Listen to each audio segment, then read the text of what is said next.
অল্প সময়ে ঈদযাত্রা স্বস্তির ও নির্বিঘ্ন করা চ্যালেঞ্জ হলেও এবার তা নিশ্চিত করার আশ্বাস দিয়েছেন সড়ক পরিবহন ও সেতুমন্ত্রী শেখ রবিউল আলম।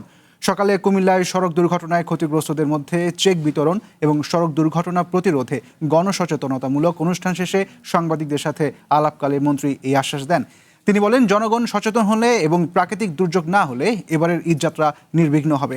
অনুষ্ঠানে কুমিল্লায় দুর্ঘটনায় নিহত ৮৬ জনের পরিবারকে ৪,৩০,০০,০০০ টাকা এবং আহত ৩৩ জনকে ৫৯ লাখ টাকার চেক দেওয়া হয়।